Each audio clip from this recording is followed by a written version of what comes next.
नमस्कार दोस्तों, SK story TV में आपका स्वागत है। आज की कहानी है नटखट कृष्ण और दो झाड़। एक दिन कृष्ण और उनके मित्रों सभी गांव को घास चराने खेतों में ले गए। सबने सोचा कि गाय तो अपना खाना खा रही है तो क्यों ना सब गिल्ली डंडा खेले। सब मान गए और खेलने चले गए। उन्होंने खेलना शुरू किया। बहुत देर तक खेलने के बाद बलराम ने कहा, कृष्ण मुझे बहुत भूख लगी है। सभी मित्र भी बोले कि उन्हें भी बहुत भूख लगी है। कृष्ण ने कहा, चिंता मत करो, मैं कुछ करता हूँ। कृष्ण ने अपना गुलेल निकालकर आसपास के आम के पेड़ पर निशाना लगाया। वहाँ से बहुत सारे आम तोड़े और सबको दिए। सबने मज़े से वो आम खाए। बलराम और दूसरे मित्र ने कहा, हमें और भूख लगी है। कृष्ण ने कहा, पर हमने अभी तो आम खाए। बलराम ने कहा, हाँ, पर हमें अभी भी भूख लगी है। कृष्ण ने कहा, ठीक है, मेरे पास एक उपाय है। ये कहकर सब इकट्ठा हुए और कृष्ण ने अपना उपाय सबको बताया। सभी मित्र कृष्ण के पीछे पीछे नज़दीक के एक घर के पास गए। कृष्ण ने अपने मित्र को वहीं खड़े रहने को कहा। फिर यहाँ वहाँ देखा कि कहीं कोई देख तो नहीं रहा ना। फिर घर के अंदर दबे पाँव गए और मक्खन का मटका चुराकर बाहर ले आए। सभी ने मक्खन का आनंद उठाया। थोड़ी देर बाद उसी घर की स्त्री ने कृष्ण और सभी मित्रों को मक्खन खाते हुए देख लिया। वो सब पर क्रोधित हुई और बोली, ये क्या कर रहे हो? फिर से मक्खन चुरा रहे हो? इस बार मैं तुम्हें नहीं छोड़ूंगी। वो कृष्ण और उनके मित्रों के पीछे भागी पर उन्हें पकड़ नहीं पाई। उस स्त्री ने गांव की दूसरी स्त्री को भी इकट्ठा किया और कृष्ण के घर जाकर यशोदा मैया से उसकी शिकायत करने का निश्चय किया।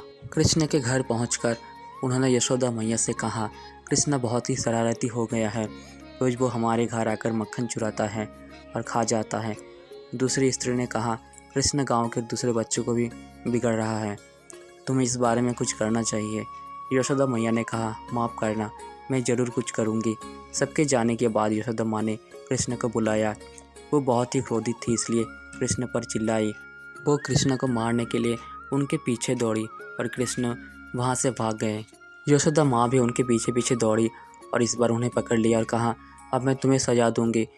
यशोदा माँ ने एक रस्सी ली और कहा, मैं तुम्हें रस्सी झाड़ से बांध दूँगी, ये तुम्हारी सज़ा होगी।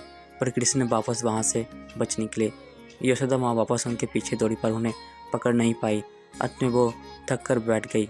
अपनी माँ को थका हारा देख कृष्ण सामने से यशोदा माँ के पास गए और कहा, मुझे माफ़ करना, लो ये रस्सी लो और मुझे बांध दो, इस बार मैं नहीं भागूंगा।